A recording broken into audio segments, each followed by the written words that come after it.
할렐루야. 예. 따라합니다. 전도가 헌신입니다.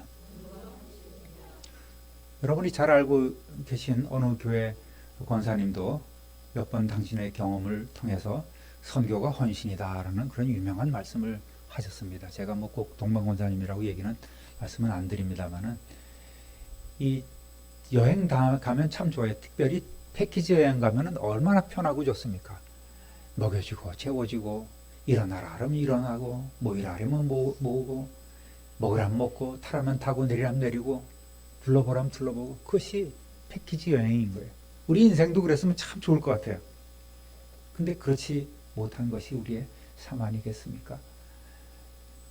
또 전도라는 것도 그래요. 선교라는 것도 그렇습니다. 보통 마음으로는 갈 수 없는 거예요. 사람들은 좀 상식이 있는 자신이 합리적인 사람이라고 생각하는 사람도 이런 얘기를 합니다. 굳이 갈 필요가 뭐 있느냐? 굳이 갈 필요가 뭐 있느냐? 그 돈 있으면 여기서 보내주면 되지. 근데 그런 말씀하시는 분들 중에 그런 선교 예물을 보내는 분이 한 분도 없습니다. 저는 못 봤어요. 가신 분들이 갔다 와서 현장을 보신 분들이 안쓰럽고 사랑스럽고 또 생각나고 그래서 더 많은 헌신을 하게 되는 것입니다. 내년도 1월 둘째 주에 우리가 태국으로 가기를 원하는데 이번에도 오늘 말씀 듣고 또 결단하는 분들이 많아졌으면 좋겠습니다. 그렇게 될 줄 믿습니다. 믿습니다. 어제는 뭐가 헌신이라고 우리가 말씀을 나눴죠? 예, 섬김이 헌신입니다. 첫날 뭐 했어요? 첫날 예배가 헌신입니다. 둘째 날 순종이 헌신입니다. 셋째 날 섬김이 헌신입니다. 오늘은 네, 전도가 헌신입니다. 라는 말씀을 나눕니다. 믿음으로 구원받고 우리 모두가 거룩한 산제물이 되어서 하나님께 예배를 드리고 또 주신 말씀을 따라 순종하며 섬김의 삶을 살아가는 것이 헌신이라고 말씀을 드렸습니다. 성도는 여호와의 제사장으로 또 하나님의 봉사자로 살아가야 합니다. 제사장으로서 예배를 통하여 하나님을 섬기고 봉사자로서 또 우리의 삶을 통하여 이웃을 섬기는 삶을 살아갑니다. 거기다 기록하십시오. 이러한 직분은 뭐예요? 하나님의 선물이라고 어제 우리가 말씀을 나눴습니다. 직분은 우리가 잘나서 또 출중해서 남보다 열심히 많아서 똑똑해서 직분을 주는 것이 아니라 모든 직분은 하나님의 선물인 거예요. 그저 기쁨으로 받아들이면 되는 것입니다. 그런데 많은 사람들이 그 직분을 굉장히 부담스러워해요. 어떤 때는 직분 달라고 하면서도 막상 직분을 맡고 나면 그것을 굉장히 꺼려합니다. 하나님의 선물을 팽개치고 버려두고 감춰두고 살아가는 사람들이 얼마나 많은지 모른다는 얘기예요. 우리는 이웃을 섬기도록 직분과 함께 섬김의 은사를 받았습니다. 섬길 때 우리에게 꼭 필요한 것이 바로 겸손과 존중의 마음입니다. 이 겸손과 존중의 마음이 없으면 우리의 섬김은 위선적인 것이 되어버리고 기회주의적인 것이 되어버리고 내 유익을 위한 도구로 삼기 위한 이기적인 행위가 되고 맙니다. 세상 사람들 가운데 그런 사람들이 참 많아요. 모든 것 하나하나를 치밀하게 내게 얼마나 유익이 될 것인가를 따지고 따져서 사람들을 대하는 일들이 있습니다. 겸손을 가장하고 존경을 가장하고 그러면서 자기의 유익을 구하는 이들이 많은 것입니다. 섬김이라는 것은 또 자기 과시나 기분 내키는 대로 이루어져서는 안 됩니다. 어떤 때는 간이라도 빼줄 듯이 이렇게 하다가 그 시간이 지나가 버리면 언제 그랬냐는 듯이 안면을 싹 바꿔버리는 일들이 있습니다. 또 자기 과시하려듯 옛날 바리새인들처럼 구제를 할 때 뚜뚜 나팔을 불고 사람들을 모이시오 많은 사람들 보는 앞에서 구제를 행하는 그러한 위선자, 자기 과시, 이런 것이 있어서는 안 됩니다. 섬김의 범위는 굉장히 넓다고 말씀드렸습니다. 하나님은 우리의 삶 자체가 섬김으로 이루어지기를 원합니다. 우리 하는 모든 행위가 섬김의 행위가 되기를 원하고 계시는 거예요. 개인에서 나아가 가정이 섬기고, 가정에서 또 나아가 교회 공동체가 섬기고, 기도로, 위로로, 권면으로, 시간과 물질로, 또 몸으로 섬기는 것, 그것이 헌신이란 말입니다. 오늘은 전도가 헌신이란 제목으로 말씀을 나누겠습니다. 전도 역시 섬김에서 확장된 개념이겠죠. 전도나 선교는 원어로 캐리그마라고 합니다. 같은 단어예요. 우리가 쓰는 개역개정 성경에는 선교란 말이 한마디도 나오지 않습니다. 세번역 성경에 딱 한 번, 공동번역 성경에 한 번 나올 뿐입니다. 그러니까 이 선교란 말은 후대에 오랜 시간이 지난 다음에 특정한 집단이나 또 대상이나 지역을 구별해서 그들에게 복음을 전하는 것을 선교라고 이렇게 표현을 합니다. 전도하고 동일한 개념입니다. 초창기 예수님의 제자들이 행한 설교, 즉 예수님의 복음을 선포한다는 의미가 바로 캐리그마예요. 복음을 선포하는 것, 이것이 전도고 이것이 바로 선교란 말입니다. 예수님이 오신 목적은 무엇이겠습니까? 마가복음 1장 38절 함께 읽어봅니다. 이르시되 우리가 다른 가까운 마을들로 가자. 거기서도 전도하리니 내가 이를 위하여 왔노라 하시고. 아멘. 예수님이 세상에 오신 목적은 여러 목적이 나오죠. 죄인을 불러 회개시키러도 오고 우리의 구원을 위해서도 오시고 나오지만은 예수님은 전도를 위해서 오셨다. 결국은 예수님이 세상에 오셨고 또 우리의 모든 죄짐을 지시고 교회 문제를 해결하시고 돌아가시고 하는 이런 모든 과정이 바로 복음을 전하도록 하기 위해서 세상에 오셨다는 말이죠. 예배 받으실 전능하신 성자 하나님으로서 순종의 본을 보여주시고 또 섬김의 본도 보여주시고 그 예수님이 당신이 이 땅에 오신 최종 목적도 전도 곧 영혼 구원임을 밝히셨고 전도의 모범을 보여주신 분이 바로 우리 구주 예수 그리스도십니다. 예수님은 친구를 위하여 목숨을 버리라고까지 말씀하셨어요. 요한복음 15장 13절 읽어봅니다. 사람이 친구를 위하여 자기 목숨을 버리면 이보다 더 큰 사랑이 없나니. 아멘. 우리에게 그렇게 가르쳐 주셨을 뿐만 아니라 그대로 실천하신 분이 예수님이에요. 요한일서 3장 16절 그가 우리를 위하여 목숨을 버리셨으니 우리가 이로써 사랑을 알고 우리도 형제들을 위하여 목숨을 버리는 것이 마땅하니라. 우리 큰형님 대신 예수님께서 우리를 위하여 목숨을 버리셨단 말이죠. 그러니까 우리도 형제들을 위하여 목숨을 버리는 것이 마땅하다고 사도 요한은 말하고 있는 것입니다. 친구나 형제를 위하여 목숨까지 버리라고 했는데 이것에 비하면 전도는 얼마나 쉽습니까? 예수 믿으세요. 가장 기본적인 말 아니겠어요? 얼마나 쉬워요. 목숨 버리는 것보다 이게 어렵습니까? 그런데 안 하잖아요. 그렇게 하기가 참 어렵잖아요. 가르치심대로 본을 보여주신 예수님께서는 제자들에게 주신 마지막 미션이 바로 당신의 증인이 되는 것이었습니다. 마태복음 28장 19절 20절 시작. 그러므로 너희는 가서 모든 민족을 제자로 삼아 아버지와 아들과 성령의 이름으로 세례를 베풀고 내가 너희에게 분부한 모든 것을 가르쳐 지키게 하라. 볼지어다 내가 세상 끝날까지 너희와 항상 함께 있으리라 하시니라. 아멘. 이에 더해서 우리의 의지로 우리의 능력으로 전도하라는 것이 아니에요. 우리가 주님 주신 이 명령을 잘 감당할 수 있도록 성령을 보내주시겠다고 약속해 주셨습니다. 사도행전 1장 8절 오직 성령이 너희에게 임하시면 너희가 권능을 받고 예루살렘과 온 유대와 사마리아와 땅 끝까지 이르러 내 증인이 되리라 하시니라. 아멘. 제자들에게 주신 전도의 사명은 우리에게도 오늘 동일하게 주신 사명입니다. 우리가 전도해야 될 이유가 바로 여기에 있는 거예요. 근데 참 전도가 어렵죠. 왜냐하면 성령의 권능을 우리가 받지 못했기 때문에 그런 거예요. 성령의 권능을 받으면 우리가 땅끝까지 이르러 주님의 증인이 되는데, 우리가 전도를 잘 못하는, 증인이 되지 못하는 것은 바로 성령의 권능을 힘입지 못했기 때문입니다. 예수님의 제자들과 초대교회는 주님의 명령대로 살아갔습니다. 오순절날 성령이 약속대로 그들에게 임했고, 그들은 성령의 불을 받아서 가는 곳마다 복음을 전했습니다.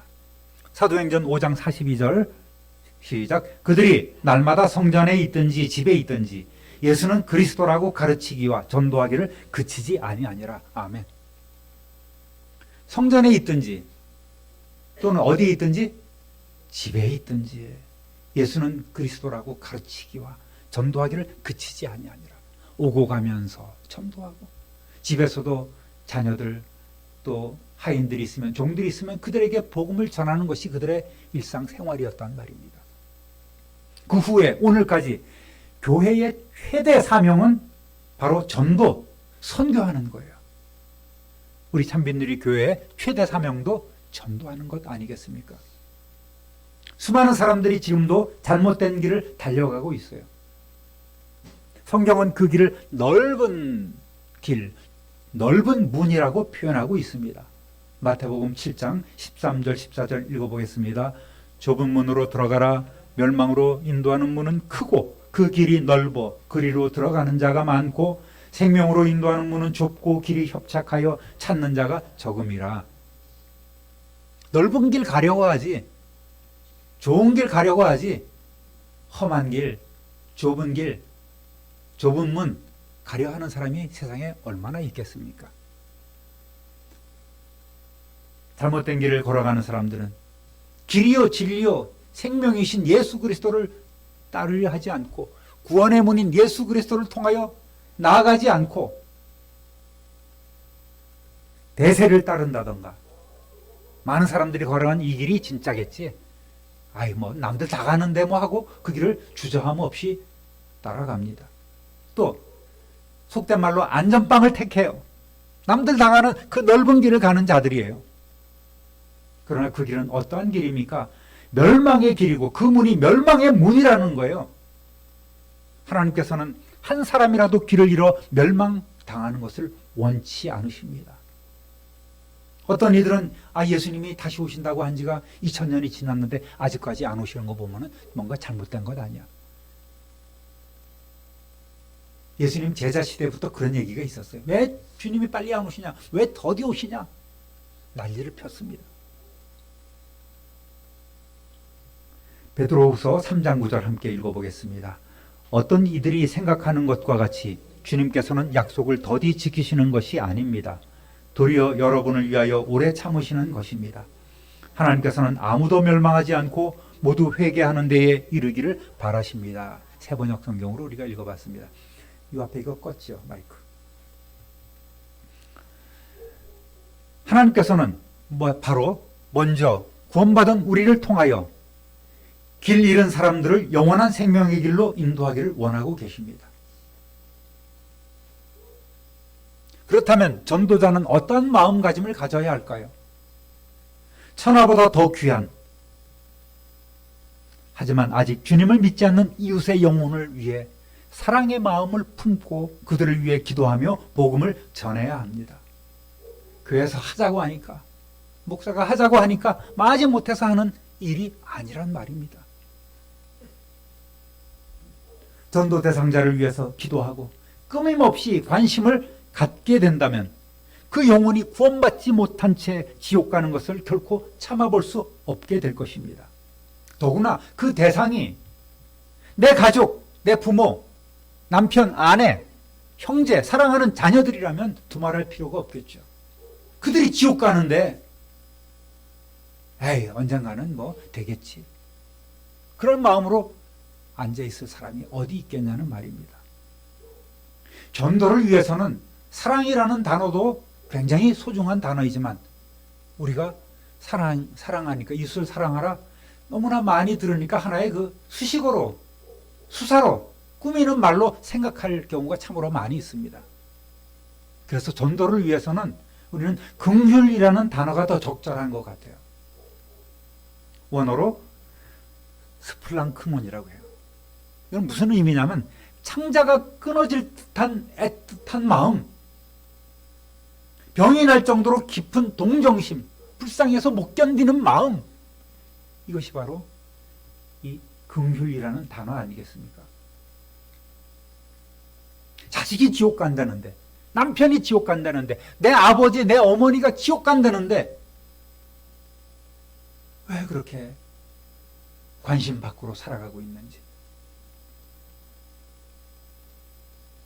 그만큼 이 교회가 전도 공동체임을 알지 못하고 성도는 전도해야 될 사명자임을 우리가 마음속에 깊이 새기고 있지 못한 거예요. 그 결과로 이러한 냉랭한 시대가 된 것 아니겠습니까? 지옥 심판을 피할 수 없는 그들을 위해서 마치 창자가 끊어지는 듯한 애타는 마음으로 그들의 영혼을 생각할 때 잠도 오지 않고 병이 날 정도로 깊은 동정심으로 자녀들이나 전도 대상자들을 바라보면서 그들을 위해 기도하고 그들에게 다가가야 하는 것입니다. 이러한 마음으로 전도에 나서면 성령님께서 함께 일해 주셔서 불가능도 실패도 결코 없음을 믿으시는 저와 여러분 되시길 우리 주님의 이름으로 부탁드립니다. 사도 바울은 자신이 전도를 위해서 존재한다고까지 이야기를 했습니다. 고린도전서 9장 16절 읽어봅니다. 내가 복음을 전할지라도 자랑할 것이 없음은 내가 부득불 할 일임이라. 만일 복음을 전하지 아니하면 내게 화가 있을 것이로다. 부득불, 다른 표현으로는 살기 위해서, 내가 살기 위해서 어쩔 수 없이 한다는 말이에요. 전도를 하지 않으면 하나님이 나를 심판하시기 때문에, 내게 화가 미칠 것이기 때문에 나는 살기 위해서 전도한다, 그 얘기입니다. 얼마나 절박한 심령으로 지금 사도 바울이 사역을 하고 있는지 아십니까, 여러분? 자신은 전도를 위해서 존재하는 그 자체라는 거예요. 그리고 전도를 위해서 기도하라고 권했습니다. 골로새서 4장 3절 읽어봅니다. 또한 우리를 위하여 기도하되 하나님이 전도할 문을 우리에게 열어주사 그리스도의 비밀을 말하게 하시기를 구하라. 내가 이 일 때문에 매임을 당하였노라. 아멘.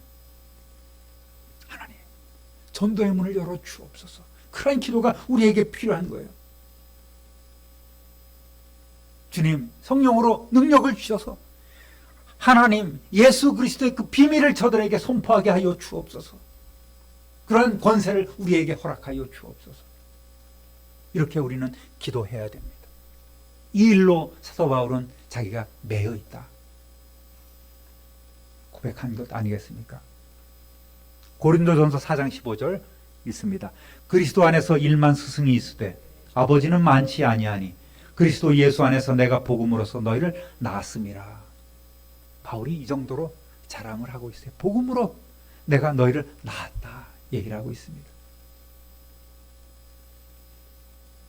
뭐 잘못 쓰이기도 합니다만은 어떤 영적인 아버지, 말씀의 아버지, 그런 표현도 맞는 것 같아요. 이단들이 대부분 다 이것을 가져가서 우린 참 조심스럽게 사용하고 있습니다만,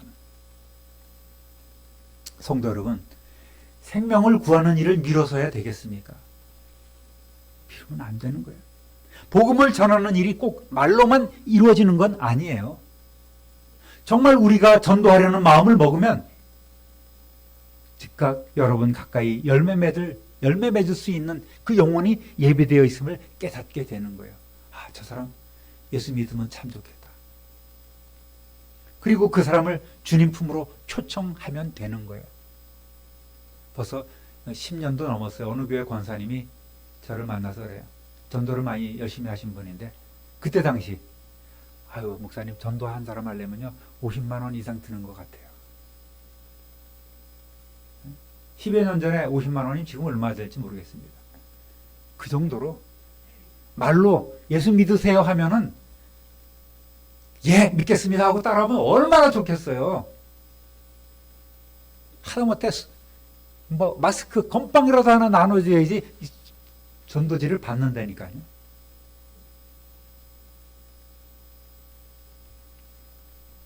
여러분, 정말 여러분에게 기쁨이 전도한 사람이 점점 성장해 가는 것 아니겠습니까? 오늘 전도했는데 어느 날 권찰이 됐네, 집사가 됐어, 권사가 됐어. 참 감사합니다. 정말 이 감격이 우리의 마음속에서 샘솟는 그런 삶을 우리가 살아봐야 돼요. 전도한 사람은 압니다.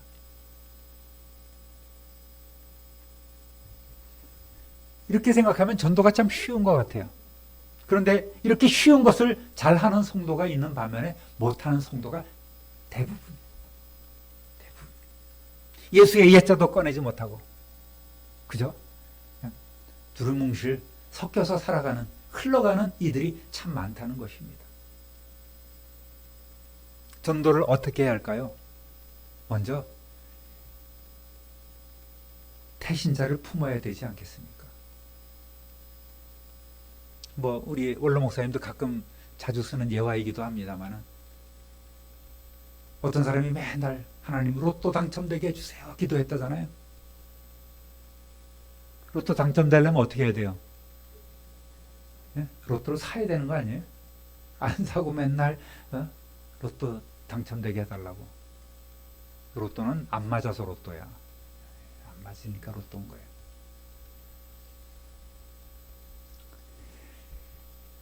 기도해야 돼요. 전도 대상자를 마음에 품어야 되는 것입니다. 그래서 태신자라고 얘기를 해요. 말 그대로 우리의 태중에 들어있는 잠재적인 신자. 이 태자라는 것이 아이벨 태자이거든요.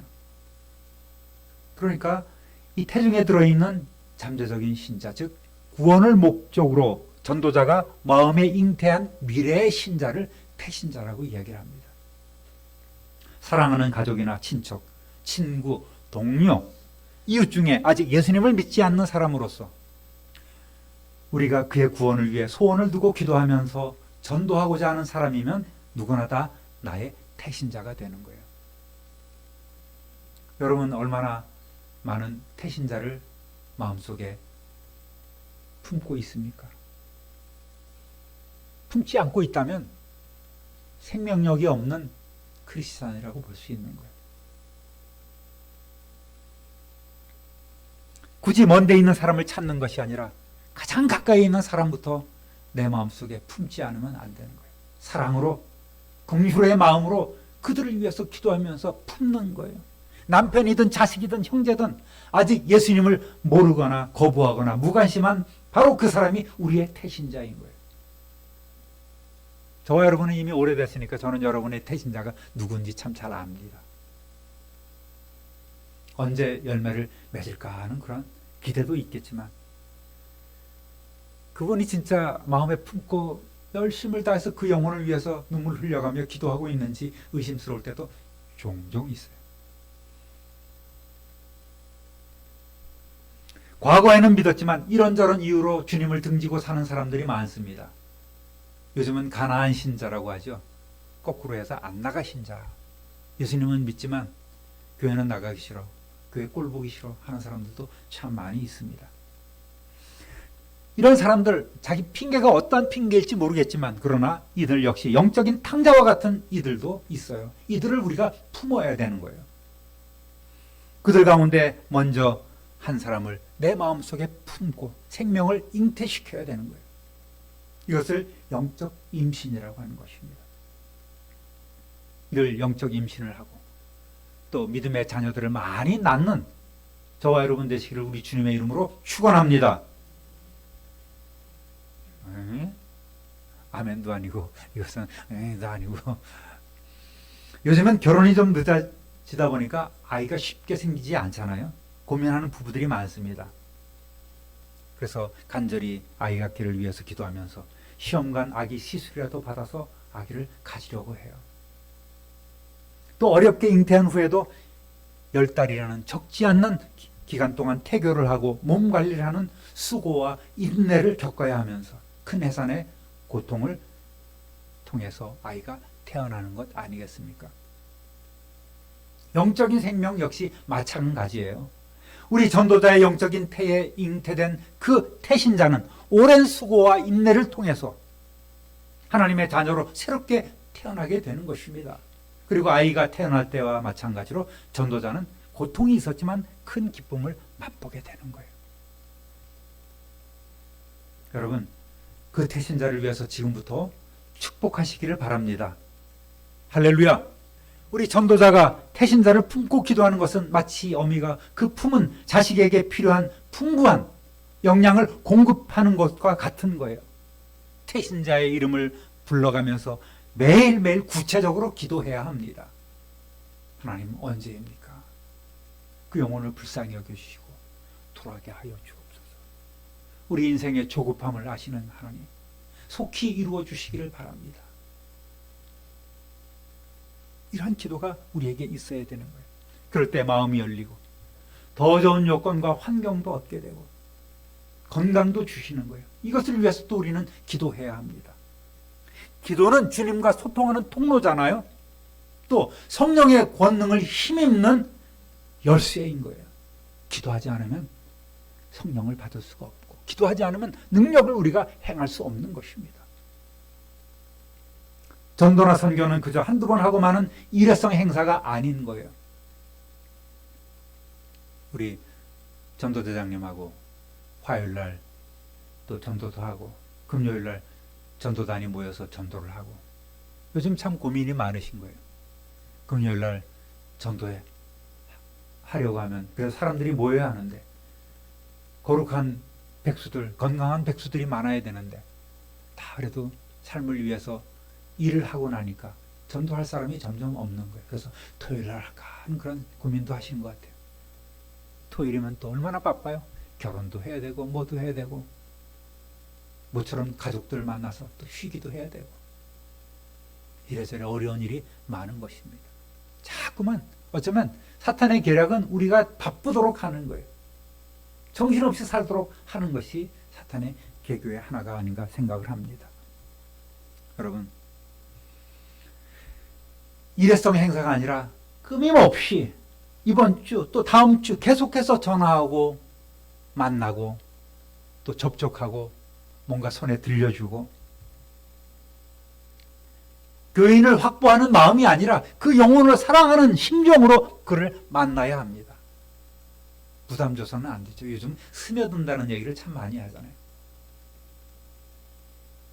예수님의 그 복음이 그들에게 스며들듯이 폭풍우처럼, 소나기처럼이 아닌 가랑비처럼 살살 젖어갈 수 있도록 그렇게 우리는 차근차근 지혜롭게 준비하고 다가가야 합니다. 태신자를 위한 기도 4가지 있습니다. 한번 다 함께 읽어보겠습니다. 태신자의 닫힌 마음이 열리게 하소서. 태신자와의 만남에 성령님이 함께 하옵소서.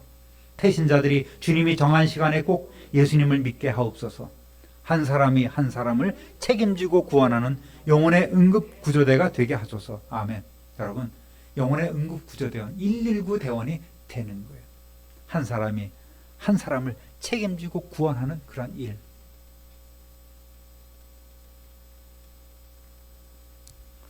복음의 증인이 되어야 할 것입니다. 오늘 하나님의 가장 큰 관심은 잃어버린 한 영혼 한 영혼 아니겠습니까?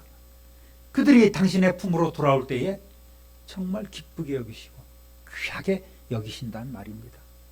내가 자주 접촉하는 사람, 이웃, 형제들에게 여러분은 그들의 생에 가장 위대하고 중요하고 정말 소중한 선물을 줄 수 있습니다. 아니, 무조건 줘야 되는 거예요. 예수 그리스도라는 그 복음, 그 복음의 선물을 우리는 그들에게 전해주어야만 합니다. 성령께서 한 영혼에 대해서 간절한 소망을 주시거나 부담을 주실 때에 이것을 외면하거나 언젠가는 되겠지, 다음에 하지 하고 미루면 안 되는 거예요. 감동이 있을 때 해야 합니다. 디모데후서 4장 1절부터 5절까지 함께 크게 읽어보겠습니다. 하나님 앞과 살아있는 자와 죽은 자를 심판하실 그리스도 예수 앞에서 그가 나타나실 것과 그의 나라를 두고 엄히 명하노니 너는 말씀을 전하라. 때를 얻든지 못 얻든지 항상 힘쓰라. 범사의 오래 참음과 가르침으로 경책하며 경계하며 권하라. 때가 이르리니 사람이 바른 교훈을 받지 아니하며 귀가 가려워서 자기의 사욕을 따를 스승을 많이 두고 또 그 귀를 진리에서 돌이켜 허탄한 이야기를 따르리라. 그러나 너는 모든 일에 신중하여 고난을 받으며 전도자의 일을 하며 내 직무를 다하라. 아멘. 물론 전도자가 되는 것이 쉬운 일은 아닙니다. 특별히 나가서 외치고 복음 전하는 그런 노방 전도자가 되는 것도 보통 일은 아닌 거예요. 고난을 각오해야 됩니다. 그렇지만 우리는 그 고난을 각오하고 전도자의 일을 하면서 우리의 직무를 때를 얻든지 못 얻든지 우리는 늘 항상 힘써야 되는 거예요. 그런 성도 되시기를 주님의 이름으로 축원합니다. 여러분, 여러분이 전도를 하지 않는 이유가 무엇이라고 생각합니까? 예를 들어서 윤현문 집사님, 전도를 하지 않는 이유가 뭐죠? 네? 자신이 없어서요? 예. 로마서 1장 16절 정확한 대답하셨어요. 로마서 1장 16절을 믿지 않기 때문이에요. 함께 읽어보겠습니다. 내가 복음을 부끄러워하지 아니하노니 이 복음은 모든 믿는 자에게 구원을 주시는 하나님의 능력이 됨이라. 복음이 부끄러운 거야. 이거를 전하면 저 사람이 들을까? 자신이 없는 거예요. 나를 어떻게 생각할까? 많은 그리스도인들이 복음을 부끄러워할 뿐 아니라 복음이 모든 믿는 사람을 구원하는 하나님의 능력이라는 것을 믿지 않기 때문에 전도하지 않는 거예요. 그저 교회에서 하는 흔한 일들 중에 한 가지, 여러 가지 일들 중에 한 가지, 그렇게만 막연히 생각하고 있습니다. 이거 한 가지, 전도 한 가지, 교회 공동체는 그거 하나로 뭉치는 것이고, 그것 하나로 일하는 것인데, 많은 일들 가운데 그저 하나라고 생각을 하는 거예요. 그러니까 행사로 끝나요. 우리 뭐 전도했다. 남전도회, 여전도회, 전도회라는 이름을 왜 붙여놨겠습니까? 그런 전도의 공동체니까 전도하고 전도를 위해서 일하는 거예요. 복음에 대한 확신이 없기 때문에 우리는 전도를 잘 하지 못합니다. 다른 말로는 성령님을 아직 만나지 못했기 때문에, 성령님의 그 은혜를 체험하지 못했기 때문에, 성령님의 권능을 우리가 갖고 있지 않기 때문에 우리는 전도하지 못하는 거예요. 그 말씀에 권능이 없는 것입니다. 확실히 성령님께서는 전도와 선교의 그 중심에서 일하셨어요. 오늘도 역시 마찬가지로 성령께서는 주도적으로 일하고 계시는데 우리 사람을 통해서 일하신다는 말입니다. 그래서 사도행전을 성령께서 일하셨다는 의미로 성령행전으로 부르기도 합니다. 또 사도행전의 주요 제일 중심 단어가 선교, 전도이기 때문에 선도행전, 전도행전이라고 부르기도 한 거예요. 여러분, 전도도 사실은 성령 충만한 성도가 할 수 있는 것입니다. 따지고 보면 전도는 내가 하는 것이 아니고 나를 통해서 성령님께서 하시는 거예요. 우리 가슴에 전도의 불을 붙이시고 성령께서 늘 우리를 강권하십니다. 너 지금 전해. 너 지금 찾아가. 지금 그를 위해 기도해. 성령께서 우리 마음속에 늘 말씀하시는데 그것을 우리는 자꾸만 외면하고 아니에요. 미루고 다음에요. 자꾸만 성령님의 뜻을 거스르는 일들이 많아서 우리는 그 능력 권세를 행하지 못하고 있는 것입니다. 우리가 주님께서 쓰시는 도구에 불과함을 깨닫는다면 우리가 하나님의 뜻대로 살아가는 그렇게 일해야만 하는 노예라는 종이라는 생각을 우리가 갖고 있다면 우리는 우리에게 명령하시는 그 주님의 명령을 결코 외면해서는 안 되는 거예요. 전도는 시간 많고 열심히 있는 사람만 하는 것이 아닙니다. 선교라는 것이 소수의 선교사만 하는 것이 아니에요. 우리도 단기 선교를 가고 또 우리가 가지 못하면 그들을 위해서 돕고 후원하고 하는 것 아니겠습니까? 이번에 여러분이 또 드려주는 이 모든 부흥의 예물 선교 감사헌금은 다 태국의 정원 선교사님 사역지로 그대로 보내드리도록 하겠습니다. 그분이 이 봉투 잡고 여러분의 이름을 불러가면서 기도하실 거예요. 저 역시 마찬가지입니다. 여러분, 우리 모두가 성령으로 인침받은 전도자요 선교사임을 믿으시기를 우리 주님의 이름으로 축원합니다. 전도사, 신학한 사람, 그 사람이 전도사가 아니라 우리 모두가 사실은 전도사요 선교사 아니겠습니까? 그런 심정으로 우리가 살아가야 되는 거예요. 여러분은 전도사에게 얼마나 많은 관심이 있나요? 힘을 다해서 섬깁니까? 직분도 있으니 그냥 분위기 보고 따라가고만 있습니까? 아니면 내가 힘드니 피하고 싶은 것인가요? 어떠한 마음으로 그 전도라는 단어, 선교라는 단어를 여러분 지금 생각하고 계십니까? 판단하고 계십니까? 또 여러분은 어떤 방식으로 교회의 사명인 전도와 선교에 동참하고 계십니까? 직접 하시거나 물질로 후원도 할 수 있을 것입니다. 또 기도로 동참하면서 사역자들을 격려하실 수도 있어요. 가정교회에서는 협력 선교사님을 위해서 선교 헌금을 드리고 있습니다. 선교사님들은 이구동성으로 이야기합니다. 선교 헌금을 보내주시는 것도 중요하지만 한 번 와주시면 그것보다 더 큰 힘이 없다고, 힘되는 일이 없다고 그렇게 이야기를 하십니다. 제일 쉬운 일은 여러분 주위의 전도 대상자들에게, 여러분 아침에 제가 보내드리는 이 새벽 이슬 있지 않습니까? 그것을 보내는 거예요. 별표에다가 땅 쳐갖고 중요 표시해놓고 그러면 먼저 그들 앞으로 쭉 나옵니다. 그들에게 아침마다 제가 전해준 대로 그들에게 하나씩 전해주십시오. 일주일에 5번. 또 이거 보내는 사람이 지 마음대로야. 시간 있으면 보내고 어떤 때는 안 보내고 그래. 그렇게 하지 말고 안 보낼 때는 이유가 있어. 그러니까 일주일에 5번 받았으면 좋겠어. 한 번만 읽어봐. 아니면 읽지 않아도 그 뒤에 찬송이 참 좋아. 찬송 한번 읽어봐. 이렇게 권하는 것도 여러분 전도에 동참하는 것입니다.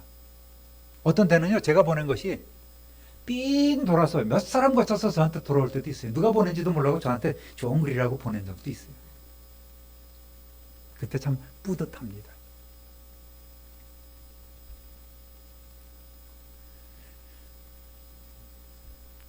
여러분, 근데 뭐 사실 우리 성도님들 새벽 이슬 읽고 계십니까? 네? 강희순 집사님 읽고 계시죠? 새벽 이슬. 예.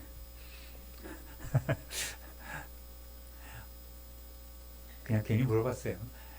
우리 성도님들도 잘 사실 읽지 않아요. 그러니까 우리가 선교를 위해서, 전도를 위해서 뭘 할 수 있겠어요? 힘이 없는 거예요. 그러니까. 전도는 하나님의 기쁨인 줄 알아야 합니다, 여러분. 고린도전서 1장 21절 함께 읽어볼게요. 하나님의 지혜에 있어서는 이 세상이 자기 지혜로 하나님을 알지 못하므로 하나님께서 전도에 미련한 것으로 믿는 자들을 구원하시기를 기뻐하셨도다. 아멘. 전도할 때 하나님의 은혜를, 권능을 체험할 수 있는 것입니다. 오늘 우리가 복음서에 나오는 제자들과 같은 생활을 하고 있지 않습니까?